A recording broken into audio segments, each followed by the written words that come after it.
So, how is Satya Nadella spending his time these days?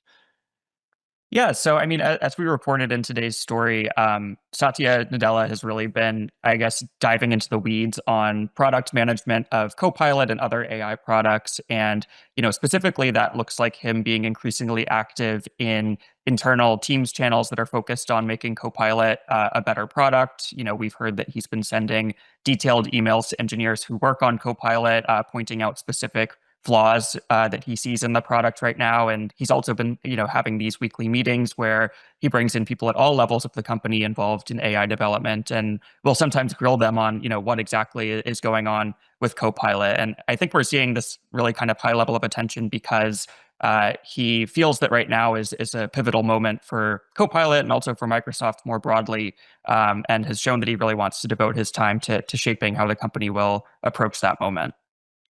So, how is this different from, say, 6 months ago? Was he as active in the team's channels, I guess, 6 months ago? Is your sense that he's become more active given this change in responsibility that we've seen over the past few months?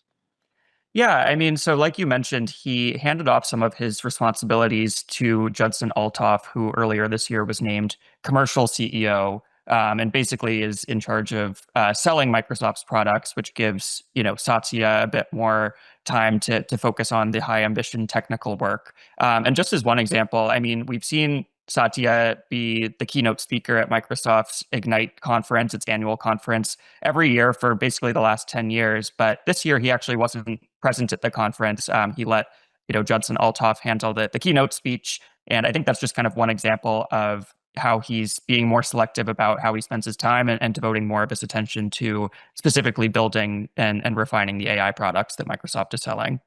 Now, from the outside, what it looks like, and I wish there was a way to quantify this. Maybe we should quantify it. I've been tracking the number of podcast appearances that Satya Nadella has been doing over the course of the year, and it seems like he's been on a bit of a I don't want to say a book tour, but he's really been talking his book on every podcast except for this. He's got to come on this show. I'm telling you. I mean, we got to get him on here.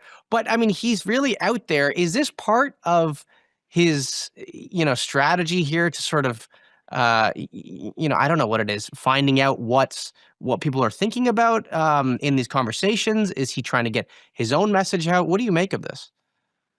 Yeah, I mean, I've definitely noticed the same. I think that what we are seeing is that, Satya has pretty strong opinions on some of the key questions that are facing the entire software industry. Things like, when and where will AI prove really valuable for enterprises? What's going to happen with the scaling up of data centers to improve AI models? Who are going to be the beneficiaries of an uptake in AI software? And Microsoft is kind of uniquely situated at the intersection of all of those questions. And I think that what we're seeing is Satya wants to be out there really kind of like shaping the conversation that is happening across tech. But also, I think it reflects just, how locked in he is on making sure that Microsoft can win in this moment. So is Microsoft winning? It's a complex question. I mean, Copilot itself has about 100 million monthly active users, which is a tiny fraction of the almost 900 million monthly active users that ChatGPT has. Google also has, many more users of Gemini. And at the same time, we don't know exactly how much revenue Microsoft is making from selling AI software, but it certainly is making a lot of revenue from AI customers like OpenAI that are using its Azure cloud services to train and run their models. Rentals of cloud servers have been spiking thanks to AI. So I think Microsoft kind of has the benefit of having this diverse business that can show that it's winning in a lot of areas, even if maybe its software progress is still a little bit unknown. And what about coding? Yeah, that's another interesting one. I mean, GitHub Copilot was basically the first AI coding tool on the market, and third-party estimates showed that as of a year ago, it kind of had the entire AI coding market on lock. But since then, competitors like Cursor and Anthropic's Claude Code have been eating up market share, which is actually something that Satya has basically acknowledged, saying that he loves the competition and that he still thinks that GitHub Copilot overall is on top, even if it is losing some market share.